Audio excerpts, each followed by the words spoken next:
बिस्मिल्लाहिर्रहमानिर्रहीम। आज की बात में आज हम बात करेंगे सिंधी अदब से। इत्तेफाक है कि सिंधी अदब में एक बहुत बड़ा नाम है अमर जलील।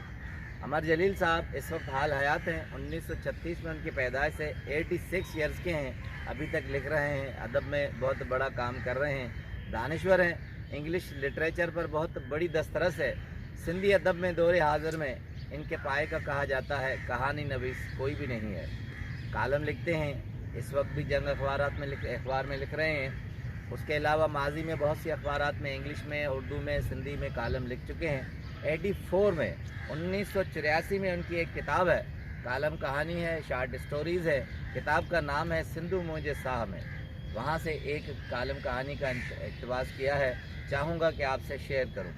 अमर जलील साहब कहते हैं कि एक तोते ने अपने मालिक से कहा कि मालिक मुझे पिंजरे से बाहर निकालो।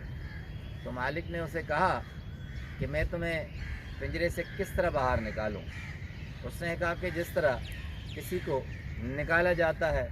उसने कहा मगर मैं तुम्हें नहीं निकाल सकता क्योंकि तुम परिंदे हो, तुम उड़ जाओगे। तो तोते ने कहा बदक, मुर्गा और शुतुरमुर्ग भी तो परिंदे हैं, वो उड़ नहीं सकते, इसलिए मैं उड़ना भूल गया हूँ, मैं नहीं उड़ सकता।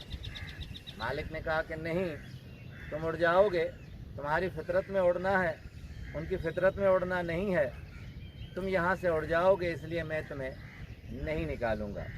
तोते ने कहा कि मालिक मैं इसलिए उड़ना चाहता हूँ कि मैं यहाँ घबरा गया हूँ। तो मालिक ने कहा कि आखिर क्या पड़ी है कि इतनी बज़िद में तुम मुझे कह रहे हो।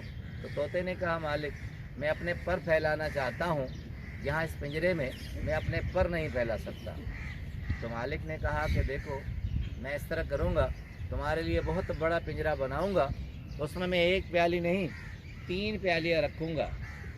तो तोते ने कहा कि 3 प्यालियाँ क्यों? उसने कहा एक प्याली में तुम्हारे लिए पानी, दूसरी में उबली हुई दाल और तीसरे में हरी मिर्चें रखूँगा, और इतना बड़ा पिंजरा होगा कि तुम मज़े से अपने पर फैला सकोगे। तोते ने कहा कि मालिक ये इतना बड़ा पिंजरा कब बनेगा? उसने कहा कुछ दिन लगेंगे। मगर तोते ने कहा कि इस वक्त तो मुझे निकालो, आप यकीन करो मुझे पिंजरे के ऊपर बैठा देना, मैं सिर्फ अपने पर फैलाऊंगा और कुछ भी नहीं करूंगा।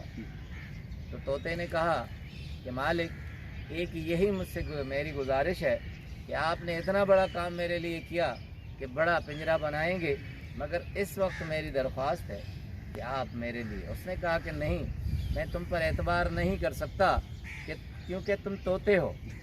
तोते ने कहा कि देखें लोग पैसे देकर मेरे ऊपर एतबार करते हैं, अपने मुकद्दर की फाल निकलते हैं, वो तो पैसे देते हैं और वो एतबार करते हैं। मैं तो तुम्हारे घर का पला हुआ तोता हूँ, तुम मुझ पर एतबार करो, मैं उड़ूँगा नहीं। तो मालिक को पता नहीं क्या सूझी और उसने झट से पिंजरा खोला और तोते को पिंजरे के ऊपर रख दिया। उसके बाद मालिक दूर हट गया और उसे देखने लगा। अब अमर जलील साहब लिखते हैं कि तोते की आंखों में चमक आ गई और उसने फिजाओं में इधर उधर देखने लगा और उसने मालिक से कहा कि मालिक आखिर आपने मुझ पर एतबार कर ही लिया।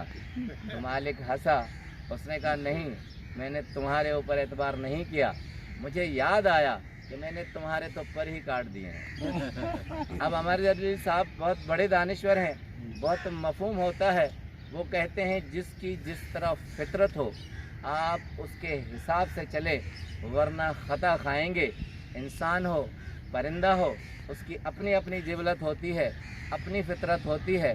Nature can not be change. जब आपको ये मालूम हो कि वो किस फितरत का हामिल है तो आप उसकी फितरत के हिसाब से चलें, क्योंकि वो नहीं बदलेगा, वो आपको बदल देगा और आप ख़ता खाएंगे। आपका बहुत बहुत शुक्रिया।